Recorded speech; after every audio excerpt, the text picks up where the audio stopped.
Hey guys, Rem and the Real Estate Mortgage Network, they've got TRID videos. Just what you always wanted, right? Well, think about this. They're cartoons, they have over 20 of them. You need to know it, your clients need to know it, realtors need to know it, and this is probably the easiest way to do it. It's the spoonful of sugar approach to TRID knowledge. All you have to do is click this banner right over there. It helps the medicine go down.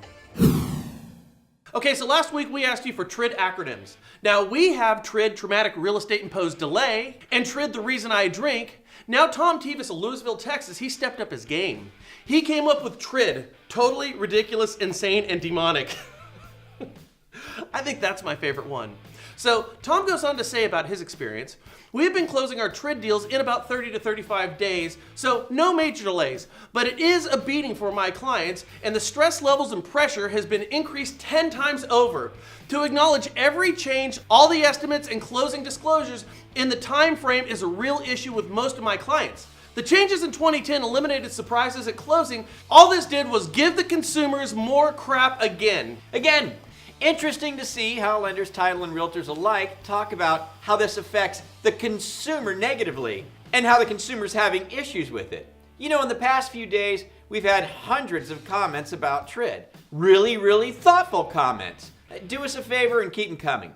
We're going to find a way to take your comments from our past shows and put them on a separate landing page for everybody to see. And then we can share them with the decision makers in the future, so do please keep them coming.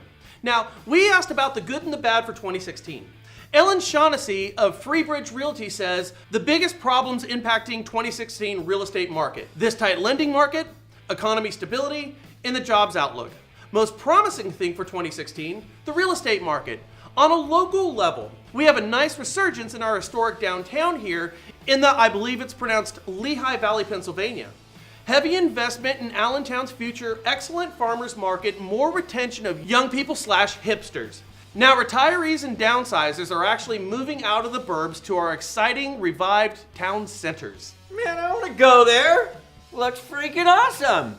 Outside of pointing out the obvious, which is a thoughtful realtor who got the pulse of her local community, which is great for communities in general, an advocate, you know? But of those concerns, we just saw our economy create 211,000 jobs in November and nearly the same in October, which is great. Now, the Fed Board Chief Janet Yellen,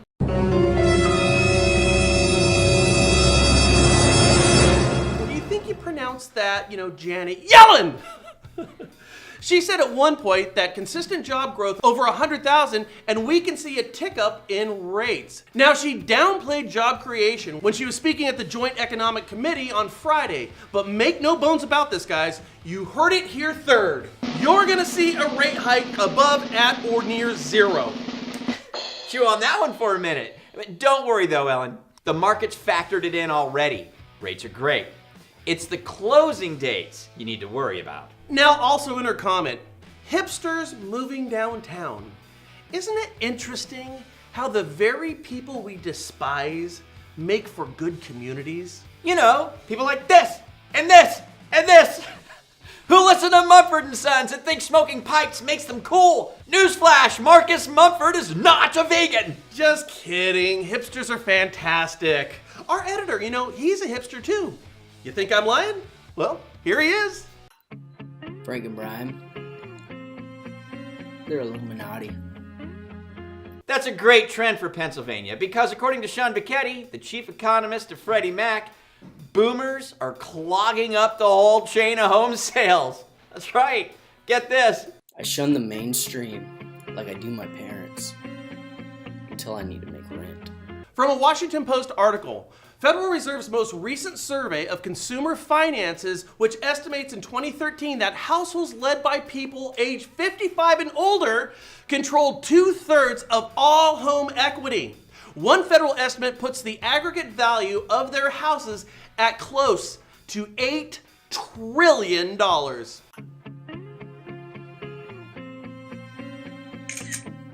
Okay, and not to be macabre, seriously, and don't take this the wrong way, but let me put it this way. From the Centers for Disease Control, the CDC, not us, them, 34.9% of US adults are obese, whose related conditions include heart disease, stroke, type 2 diabetes, and a whole bunch of other great stuff. I drink organic, botanically brewed ginger beer. so I don't get diabetes. Just pointing out the obvious here, folks. The boomers, they're going to move in the near future, like it or not. So if you really want to help the housing market out, go pick up a dozen donuts and bring them to a boomer. And then ask for the business. You might get a deal, or even two, if you catch my drift, out of it. Hey, I'm a boomer. You are a boomer, and I'm obese. We're just having some fun today. Thanks for the comments, man. They make for great shows. Yeah, they do. They really do. Hey, and please keep them coming. Yeah. We are going to be building out a separate blog where we're going to be taking your comments and really kind of putting a focus on them, and I'm super excited about this.